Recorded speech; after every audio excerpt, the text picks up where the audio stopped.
Operating টেবিলে রোগী শোয়ানো, খুব দ্রুত কমছে তার হার্টবিট।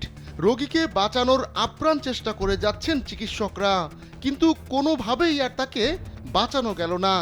সব শেষ মুহূর্তেই তরতাজা প্রাণ নিথর হয়ে গেল।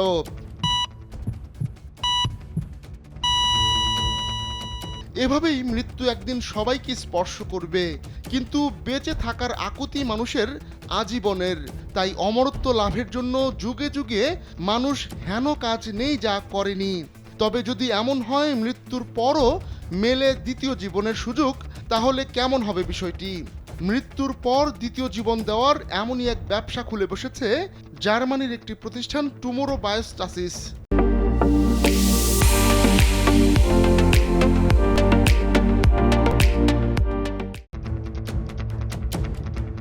রাস্তায় দাঁড় করানো রয়েছে একটি অ্যাম্বুলেন্স, তাতে রয়েছে একটি মেডিকেল টিম। মৃত্যুর খবরের জন্য অপেক্ষা করছে তারা।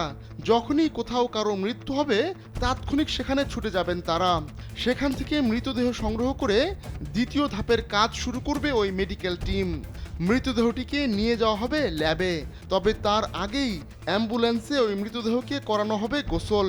এরপর বিশেষ প্রক্রিয়ায় শরীর থেকে বের করে আনা হবে সব পানি। তারপর -196 ডিগ্রি সেলসিয়াস তাপমাত্রায় সংরক্ষণ করা হবে এই মৃতদেহ। এই পুরো প্রক্রিয়াকে বলা হচ্ছে ক্রায়ো প্রিজার্ভেশন। মানবদেহ সংরক্ষণ করে কাউকে এভাবে দ্বিতীয় জীবন দেওয়াকে চিকিৎসা বিজ্ঞানের বিপ্লব বলে মনে করেন টুমোরো বায়োর প্রতিষ্ঠাতা ডাক্তার এমিল কেন্থসিওরা। একসময় অসম্ভব মনে হলেও এখন অঙ্গ প্রত্যঙ্গ প্রতিস্থাপন খুব স্বাভাবিক ঘটনা হয়ে গেছে।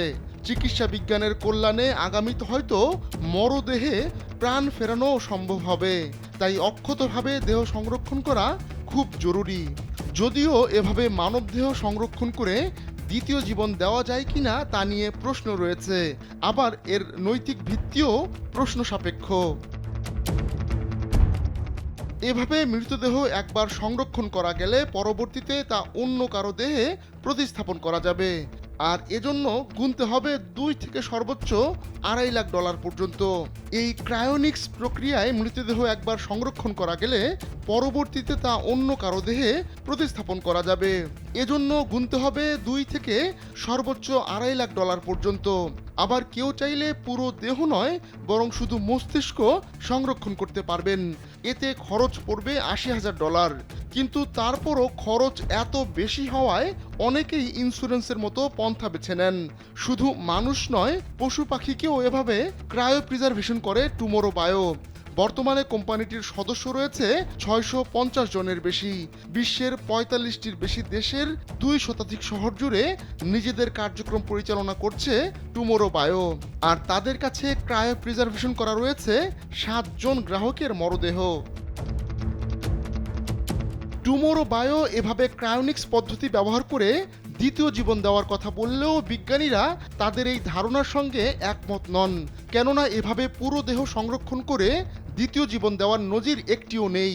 আবার মানুষের মৃত্যুর সঙ্গে সঙ্গে তার দেহে পচন শুরু হয়, মস্তিষ্কের কোষগুলো দ্রুত নষ্ট হতে থাকে, মুছে যায় স্মৃতি ও ব্যক্তিত্ব। তাই অঙ্গ প্রতিস্থাপন করা গেলেও ভবিষ্যতে পুনরুজ্জীবনের সম্ভাবনা নেই বললেই চলে। আহমদুল্লাহ শিকদার, কালবেলা।